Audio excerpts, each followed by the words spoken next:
Hello world! Before asking the question whether you should use LUTs or not, let's just quickly define what a LUT is.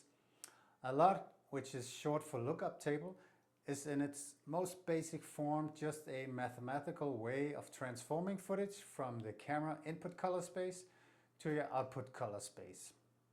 In general, you could say you have two types of LUTs, technical LUTs and creative LUTs. Besides those, you also have preview LUTs, but let's focus on the first two types of LUTs here.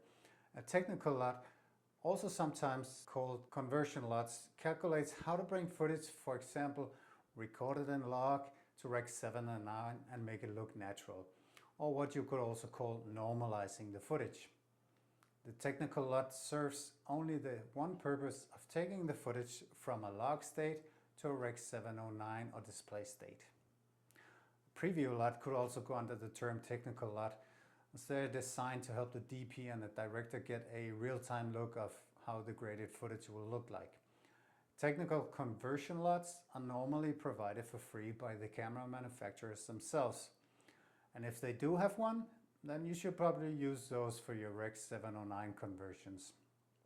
The conversion LUTs will almost always give you a better result than you trying to get log footage to Rec 709 yourself. They are based on math and they do a better and much faster job of normalizing your footage than you can do yourself. Another type of LUT is the creative LUT. And the purpose of creative LUTs are, as the name implies, to add some kind of look preset or look style, if you will, to your footage. These kind of LUTs are typically then offered for sale on the websites, often with a myriad of stunning image examples and showing off lots of different styles they offer. Sometimes they even offer bundles with hundreds of LUTs. But this is where you need to be aware. You see, all LUTs are designed to expect a specific input color space and to return a specific output color space. If you want something different than the expected input or output, say you want a creative LUT to work with your Mavic 3 D-Log footage, but the LUT is expecting Sony S-Log, well, you're out of luck. There's no way to change the expected input or output color space of a LUT. And if you're feeding the wrong input to a LUT, your footage sure won't look like the amazing example you saw on our website. So how do you find out what a LUT is designed for? A lot of LUT bundles from dubious sites don't tell you that at all. That should be your first sign to not spend money on them. If you do, then the easiest way to find out is to take a look at the metadata and see if there's any info in there. Any professional LUT creator will put that information in the LUT. So let's jump on over to Davinci Resolve and I'll show you how. Okay, so now we're in Davinci and in the color page here I have two clips. The first one here is a clip from a Mavic 3 Cine in ProRes, and if I apply the DJI's own D-Log to Rec 709, they actually have two versions. They just came out with a vivid version. If you apply that, you can see it just adds contrast and saturation and kind of normalizes the image. If you want to see what the LUT expects, luckily you have it in the title because DJI forgot to put it in the LUT themselves. So if you open the LUT in any text editor, you'll see here it just says DJI Mavic 3 Vivid LUT and the date they created it. Doesn't say anything about input output color space. So they kind of forgot that for that one. But let's reset this note grade. So luckily we have it in the title, so we know what it does. The same with the array. If you add a array LUT-C to Rec 709, double click it and bam, it neutralizes the image. It looks great out of the box. You don't have to do anything to it almost. It's just so nice.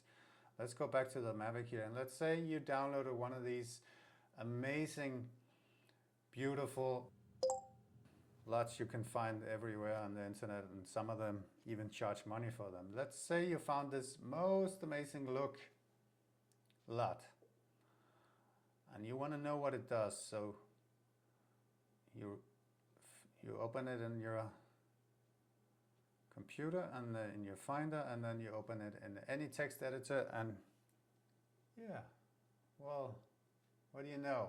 Absolutely no information about input or output. They didn't even bother to change the template when they created this.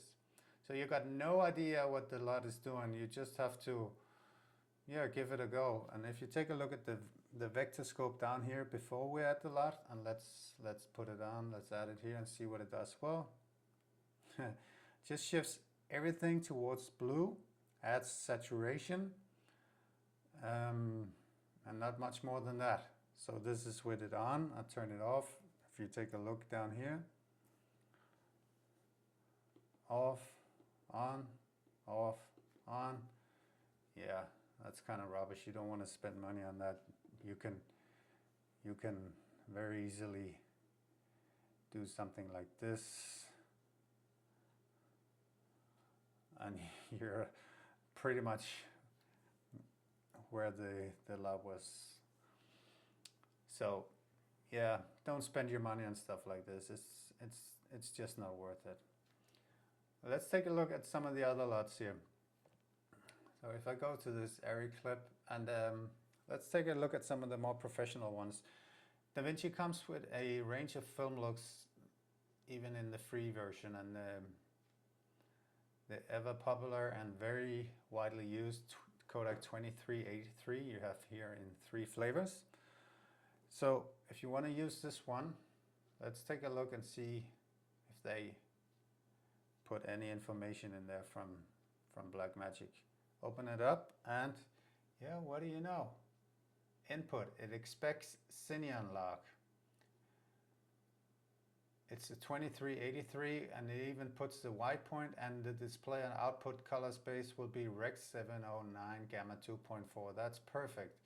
So you just got to make sure you feed it with a Cineon lock.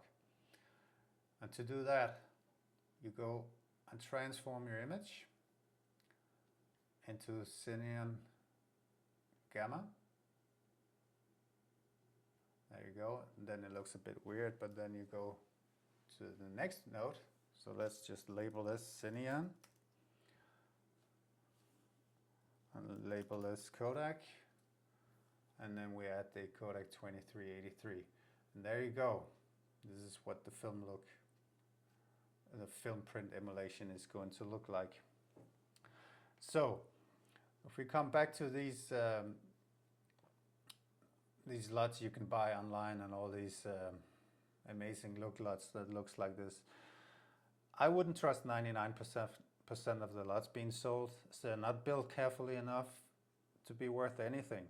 And if a LUT creator can't even bother to inform you, like in this case, if he can't even bother to inform you about the input or output color space, then they probably don't know what they're doing. When you don't have the information here, you'll have no idea what the LUT is doing and how to grade it, and there's a high risk you'll end up with breaking the footage. You'll get banding, or it just won't look good, and the issue becomes much worse, you could say, if you have high-end video formats like ProRes. So can you transform a LUT to be used for a specific camera? Yes, you can. You can add a Colorspace transform. So if you reset this node grade, you can add a Colorspace transform, and you can bring your footage. So I know this is filmed in D-Lock. So this is my input. And if I know my output, let's say I have a LUT that's made for a, let's see, I have a Sony camera here. S-Log3 Gamut 3 Cine. So what I'll do is I'll bring that into S-Log3 Gamut 3 Cine and S-Log3. So now I brought my footage from DJI D-Log to S-Log. Okay, so that's Colorspace transformation, and then you can add another one, and then you can add your LUT and bring it from, as you can see up here, from Gamma 3 Cine to Rec 709. Now it looks correct. That requires that you know what camera space the LUT was designed for originally. Does this mean you shouldn't use LUTs at all? I'm not saying not to use LUTs. LUTs can be used as a good reference to start a grade. LUTs can be dialed back if they're a bit too strong, and they can maybe help you get started and speed up your color grading workflow. But you need to know your LUTs. You can't just take any LUT and throw it at any kind of footage thinking it'll just turn out great. And I hope this video has helped you decide whether to use LUTs or not, and if you do, then at least help you get a better understanding of what a LUT is. And keep in mind that in the long run, you'll benefit more from learning the basics of color grading, and soon enough, you'll be able to do whatever any LUT does yourself, and you will be in charge. Happy grading.